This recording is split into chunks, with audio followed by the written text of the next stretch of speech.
Más de uno puertollano, con Julián Camacho.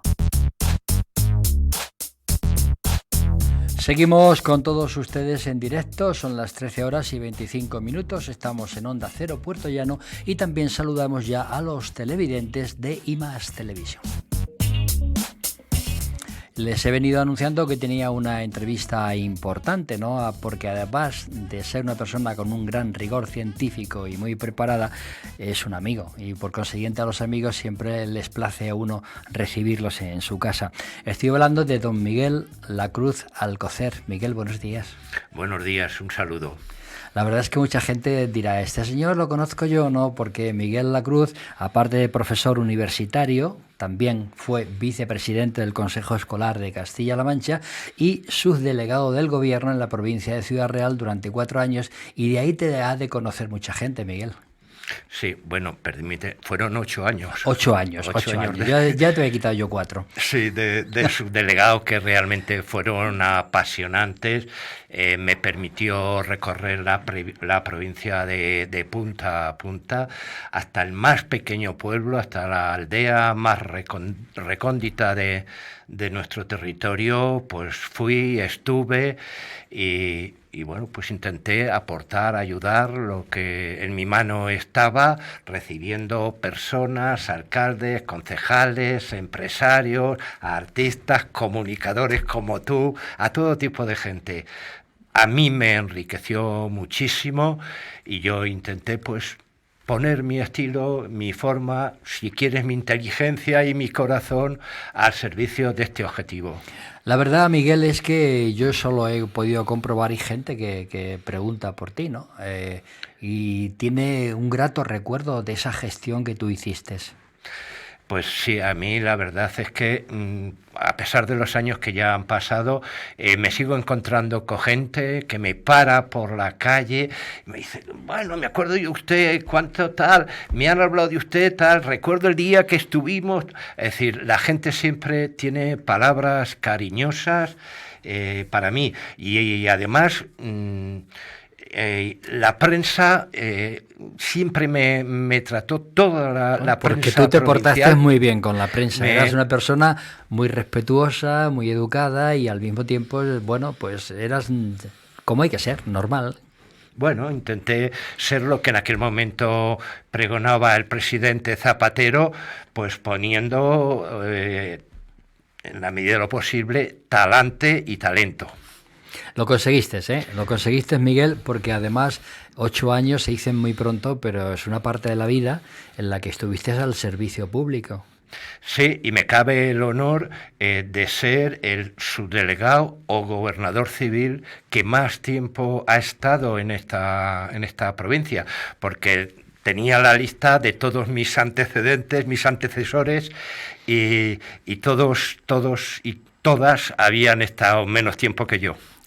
¿Echas de menos la política o no? No, yo creo que aquel fue un tiempo, como digo, apasionante y que yo agradeceré siempre a quien confió en mí para esa tarea. Hablamos de don Nemesio de Lara. Exactamente, por supuesto, ese fue mi primer apoyo y luego pues el resto, José María Barreda y el gobierno de España, claro que sí. El talante que tú aplicaste a tu gestión política todavía se echa en falta, ¿no? Porque creo que tú aportaste lo que yo decía antes, normalidad a una gestión que era complicada en su momento, ¿no? Sí, tuvimos momentos bastante complicados. Es que en el primer trimestre, al poco, vamos, de entrar yo en la subdelegación, tuvimos una bomba de ETA. A lo largo de mi paso por este tiempo, tuvimos al menos 4 o 5 amenazas de bomba. El terrorismo estaba ahí. Tuvimos épocas de sequía, de lluvias, de inundaciones. Acuérdate de aquellas inundaciones que hubo en Campo de Criptana, en Alcázar, en Villarrubia de los Ojos, en Socuéllamos, en muchos sitios de la provincia. Yo recuerdo una Nochebuena, además de estar con la familia, antes de estar con la familia, vamos a las 11, a las 12, Sí. buscando alguien que trajese agua y ayudase con las inundaciones. Sí, la verdad es que eso queda ahí en el recuerdo y en tu gestión, que, insisto, fue francamente positiva. No te costó trabajo dejar la política porque eres un profesor universitario vocacional, sin duda. Sí, yo lo digo en la introducción del libro, si algo tengo vocación es la enseñanza, es donde yo he puesto mi corazón y donde más corazones me han agradecido que esté ahí. Impartiendo, ¿qué impartía ahí, don Miguel? Pues bueno, yo que empecé tiempo A, daba primero clases en formación profesional, de prácticas agrarias, después estuve como profesor de historia, probé las oposiciones de historia, estuve también como asesor en centros de profesores, como inspector de educación, y luego ya en la universidad he impartido pedagogía, sí, lo que se llamaba didáctica y organización escolar. Y el docente, que tiene que ser siempre vocacional, pues se culmina contigo, ¿no? Porque tú vives y la pasión de la enseñanza. Sí, para mí la enseñanza es la mejor profesión del mundo, no lo he dicho yo, lo han dicho otros más sabios. Miguel, ¿cómo está la educación en Castilla-La Mancha? ¿Qué nivel tiene? Pues yo creo que está bien. En estos momentos, pensar que hemos pasado por una crisis como el COVID, que lógicamente los profesores lo han sufrido mucho. Es decir, yo tengo una hija que es maestra y su marido también, un yerno que son maestros los dos, y sé el día a día de estos profesores en primaria, cómo lo pasaban, cómo tenían que estar dando clase con las ventanas abiertas, con frío o calor, con las mascarillas, ellos que además son profesores de inglés, pues figúrate tú las dificultades. Yo creo que todos estos problemas, gracias a la profesionalidad de los maestros, se han superado. Las noticias que yo tengo es que para este curso y para los próximos cursos, la Junta de Comunidades ha aumentado el número de plazas de maestros y entonces va a mejorar la atención personalizada y especialmente a aquellos alumnos, apoyos en las aulas a los alumnos que tienen más necesidad o que tienen algún retraso cognitivo de cualquier tipo. Si don Miguel Lacruz volviera a nacer, haría las mismas cosas que ha hecho. Sí, porque es que yo creo que lo que más he hecho es estar en un aula con alumnos en clase. Entonces, a mí creo que la vida me ha tratado muy bien. La canción que tú conoces de Gracias a la vida, que me ha dado tanto, y la verdad que estoy agradecido a la vida por la profesión, por los amigos, por los apoyos, por la familia, mi mujer, mis hijas, mis nietos, por todo lo que he tenido. Entonces doy gracias cada día. Me gusta que además vengas a presentar el libro del que vamos a hablar ahora, porque eso significa que estás activo mentalmente y que realmente dedicas muchas horas a lo que vamos a hablar ahora, a la investigación y a escribir, ¿no? Miguel, tú tenías en mente ya hace tiempo a desarrollar el libro que voy a presentar ahora, ¿no? Las Escuelas Normales de Maestros y Maestras en Ciudad Real, 1842-1936, ¿verdad? Pues sí, lo tenía en mente desde hace bastante tiempo, porque yo también soy miembro de la Sociedad Española de Historia de la Educación y veía que en muchas provincias, no todas, pero en muchas provincias tenían un libro escrito sobre sus escuelas de magisterio, escuelas de maestros y maestras, y Ciudad Real no.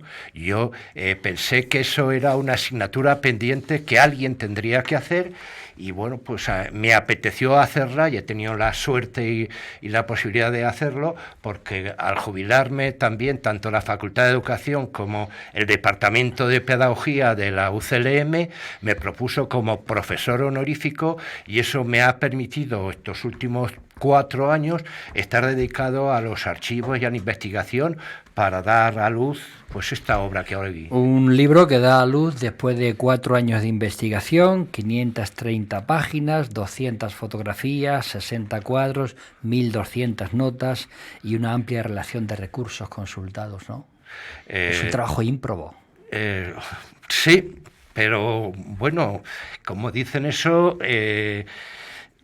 si tienes vocación, si tienes voluntad y si quieres, piensas que esta puede ser la obra de tu vida, y humildemente, es decir, he intentado eso, llenar un apartado de la historia de la educación y de la bibliografía en la provincia que no existía, porque se han escrito libros sobre el Instituto de Ciudad Real, sobre la Escuela de Artes y Oficios, sobre algunos pedagogos, Castillejo, Luzuriaga, etcétera, pero sobre la escuela normal o las escuelas normales de maestros y maestras, y lo puntualizo porque había escuelas normales de maestros y había escuelas normales de maestras que tenían una programación distinta, unos contenidos distintos, un claustro distinto. Es decir, la escuela de maestros tenía su director y su claustro, la escuela de maestras tenía su directora y sus claustros, con contenidos, con programaciones y con exigencias, incluso presupuestos distintos. La verdad es que había un hueco que tú intentas llenar, ¿no? Y ese es el objetivo del libro, ¿verdad? Sí, el objetivo del libro es llenar ese hueco y además hacer, si quieres, un homenaje que es necesario en esta provincia a todos aquellos que se han dedicado a la educación, porque yo creo que están muy olvidados. Por ejemplo, en Ciudad Real Capital no hay nada más que una calle dedicada a un maestro, la calle Ruiz Morote, nada más. Muy merecido. Le dedico un apartado en el libro a este profesor que fue seguramente el más prolífico en publicaciones, siempre didácticas, dedicadas a la enseñanza. Pero yo he sacado, creo, del anonimato a un buen montón de maestros y maestras que nadie sabría. Bueno, más de 400. Exactamente. Sacas en el libro. Sí, más de 400 con los medios que he tenido, que nadie sabía que habían estado aquí, y que algunos fueron importantes y punteros en la pedagogía nacional. Aquí estuvieron unos años, pero luego estuvieron en otros centros y en otras actividades educativas. Hablas de detalles, hasta que en algún caso también comentas hasta el sueldo que tenían los maestros, ¿verdad? Sí. Bueno, pues porque con las actas de la Diputación, que era la que financiaba estos 2 centros, salían en el boletín oficial de la provincia los presupuestos que se dedicaban a la Escuela Normal de Maestros y a la Escuela Normal de Maestras. Y fíjate de ese detalle, pero era lo que estaba en la época, casi hasta hace poco. Y es que el mismo director de una escuela y la directora de la escuela tenían sueldos distintos. Siempre el masculino era más alto. Tenían la misma función, la misma responsabilidad, pero sueldos distintos. Desde el director, los profesores, el portero, el auxiliar, eran distintos en la escuela de maestros que la de maestras. Fíjate que el periodo que tú investigas, de 1842 a 1936, los que lo han vivido solían decir aquello de pasas más hambre que un maestro de escuela, ¿no? Y era, qué tiempos, ¿no? Y claro, era cierto. Es decir, la situación que en el primer capítulo del libro cuento cuál es la situación de la educación en Ciudad Real en estos primeros años de 1840, 50, 60...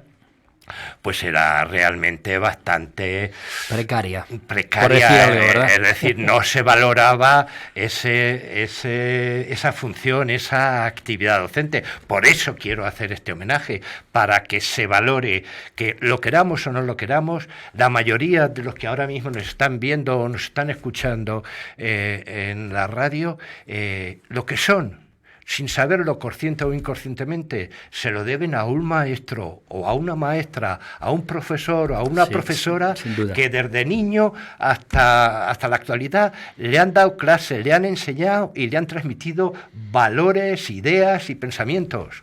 Miguel, el libro está estructurado en 6 capítulos, ¿no? ¿Cómo es cada uno de ellos? Sí, bueno, pues en cada uno de los capítulos son 6 capítulos, el primero dedicado a la de maestros desde la creación hasta la ley Moyano de 1857, pues todos los capítulos están con la misma estructura, tienen la base legislativa que rige ahí, con los contenidos, con los programas, con los objetivos, con las leyes y normas que había, los edificios por donde han ido pasando las escuelas, los contenidos, los programas, las asignaturas que se tenían que tal, a veces los libros, luego los alumnos, las condiciones para poder matricularse, el reglamento de funcionamiento de los centros con faltas o deberes o obligaciones de alumnos, de alumnas y tal, y el profesorado, sobre todo el profesorado, intentando llevar a la luz que la gente conozca sus nombres, su formación, los libros que publicaron, los destinos que tuvieron y cuál fue la aportación que hicieron a la educación. Lo que está fuera de toda duda es que es un homenaje muy personal hacia todas estas personas, ¿verdad? Claro, claro, y yo además pido públicamente que se les reconozca y, como decía, que se planteen los que tienen la obligación de gobernar, que a lo mejor algunos maestros y maestras de los que en el libro citamos, pues puedan tener por lo menos una calle, es decir, que las futuras generaciones sepan que hubo hombres y mujeres que dedicaron a veces en nuestra provincia durante muchos años a mejorar, es decir, aquí tenemos actividades culturales maravillosas cuando llega la Segunda República y con la influencia de la Institución Libre de Enseñanza, que se hacen semanas pedagógicas. La primera semana pedagógica que se hizo fue en 1932 en Puerto Llano, y además fue un antecedente muy importante y se trajeron durante toda una semana, se trajeron personas de Madrid y de tal, lo mejor de la pedagogía de aquel momento para que asistieran maestros y maestras de toda la provincia. Al año siguiente se hizo en Ciudad Real, pero Puerto Llano en ese sentido fue pionero. Fíjate que lejos de lo que pudiera pensar quien nos escucha o nos ve, que este es un libro solo para gente que se ha dedicado a la docencia, en realidad no, en realidad puede leerlo y ser asequible a cualquier tipo de público, ¿verdad? Claro, fíjate, te voy a poner 2 anécdotas porque estamos en Puerto Llano, pero para toda la provincia, Es decir, se hicieron también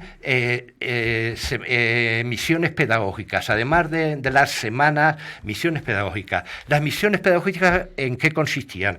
Pues mira, un grupo de profesores de magisterio y alumnos de magisterio con alguien de Madrid que venía a organizar, estaban enseñando a leer, a escribir y a dar clases a la gente de los pueblos o las aldeas más olvidadas.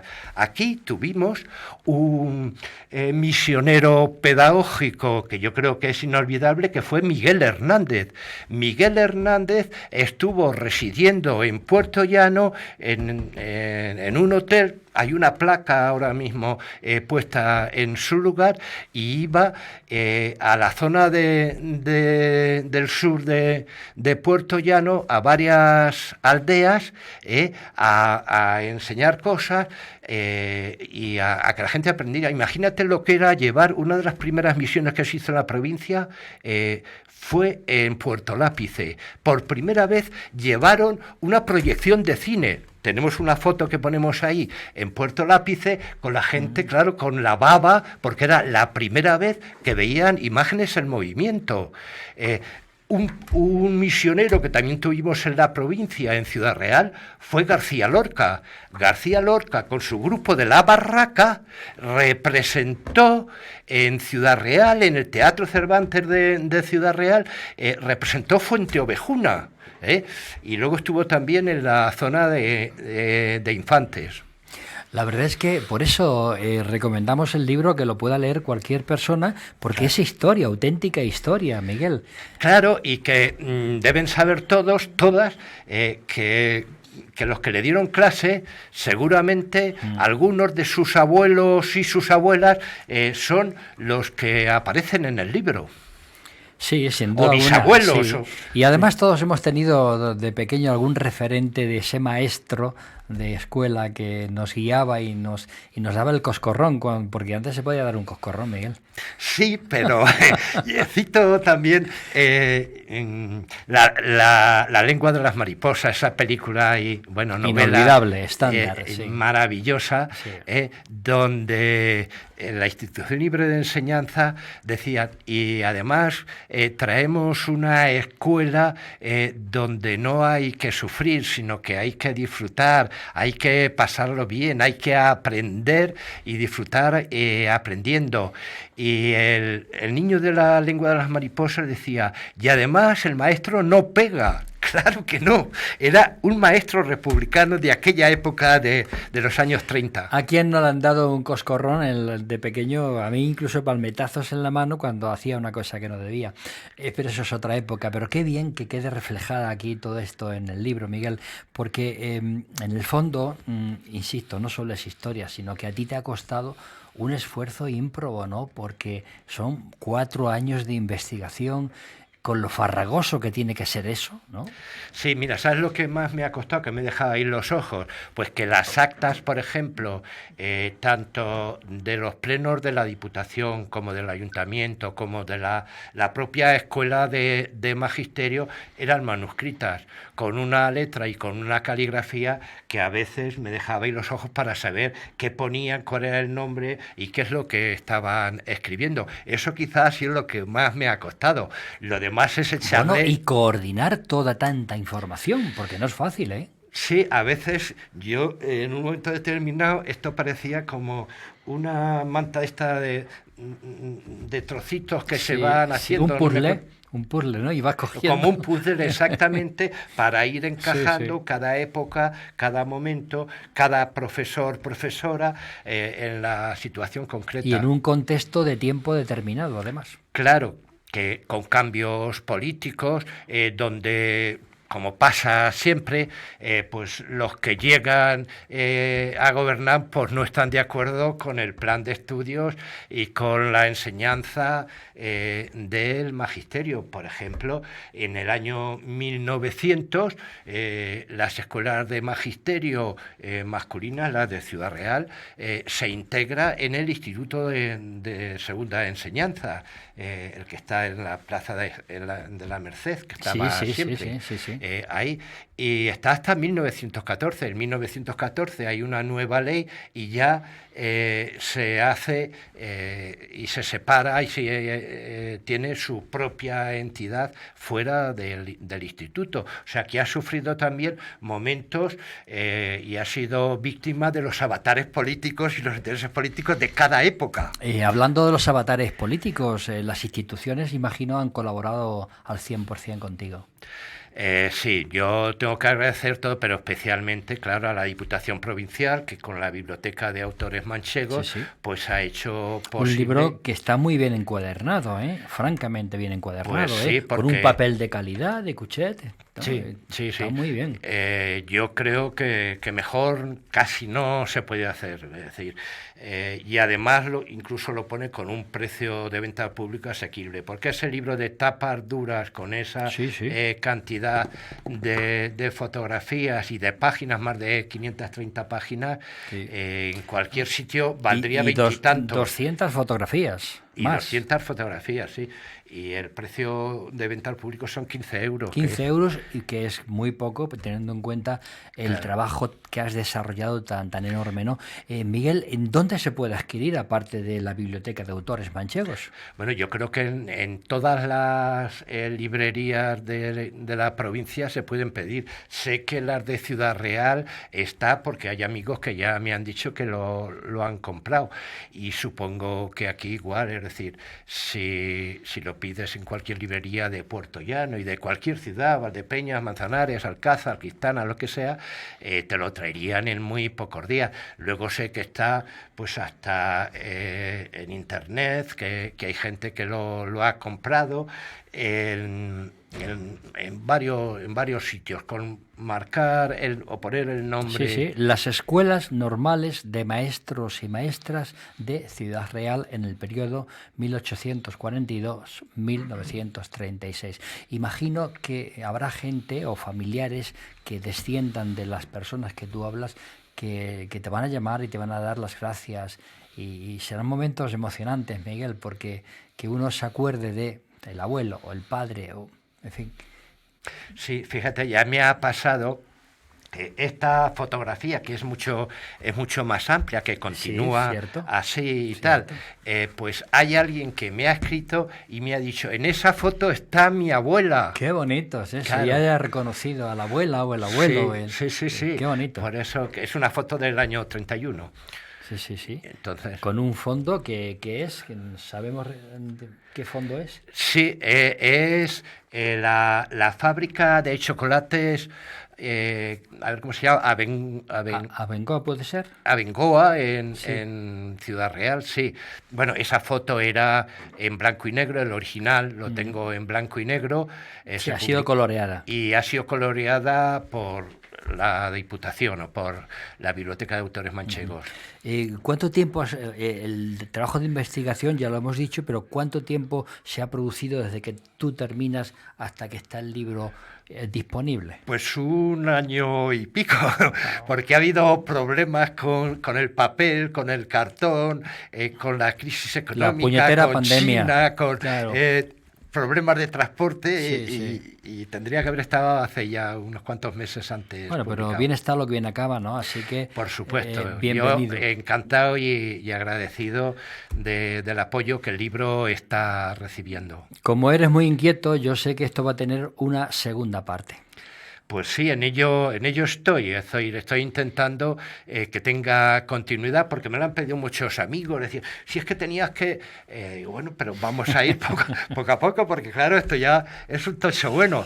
Entonces sí, estoy ya trabajando, investigando en los archivos, en revistas, periódicos, en legislación, para que haya una segunda parte que podría abarcar desde el año 36 hasta la llegada de la Constitución en el 78. Incluyendo la plena guerra civil del 36 al 39, que debe ser una época muy, muy especial, ¿no? Pues sí, por eso ya este primer libro lo dejé ahí en julio del 36. Cuando se inicia la contienda, cuando prácticamente. Se inicia, ¿no? La guerra civil, para meditar más cómo enfocar y cómo sufrieron los maestros y maestras, centrado en los profesores y profesoras de magisterio, claro, cómo sufrieron las consecuencias de la guerra, tanto de un bando como de otro, es decir, porque aquí todos sufrieron, los de el bando de Franco y los nacional del bando y el republicano, ¿no? Y además yo estoy en ese aspecto tranquilo, y sé que tú vas a dar esa tranquilidad desde un punto de vista muy objetivo.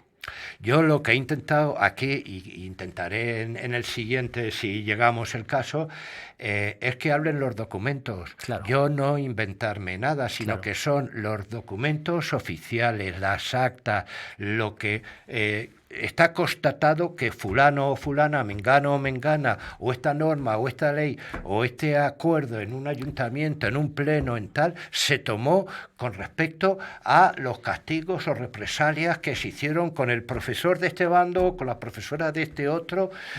Algunos, como sabemos, por defender unas ideas que no eran las oficiales, perdieron la vida, no ya el puesto, sino la vida. Relato algunos casos de profesores que fueron represaliados con la propia vida por ser pues de la Institución Libre de Enseñanza, socialistas o de la UGT.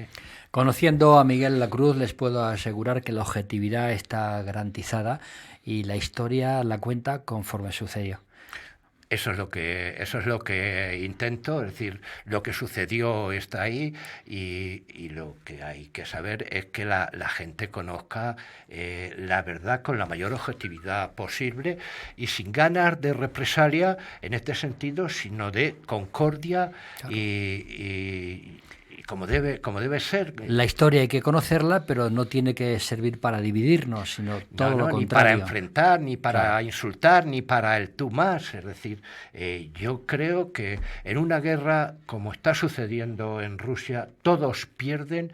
En la Guerra Civil Española todos perdimos. Sin duda alguna que sí, y hay gente que le tocó muy de frente, muy de lleno, y que, bueno, evidentemente las consecuencias no queremos nadie acordarnos, ¿no? En fin, lo que sí les recomiendo a todos ustedes, señoras y señores, es que se adquieran este libro de Miguel Lacruz Alcocer. No solo es un gran profesor, no solo es un gran escritor, sino que es además una excelentísima persona. Las escuelas normales de maestros y maestras de Ciudad Real en el año 1842 a 1936. Miguel, pues que haya mucha suerte, que se vendan muchos, porque tú te lo mereces, porque la obra lo merece y porque eres tú, Miguel Lacruz, con una historia y un currículum envidiable. Muchas gracias.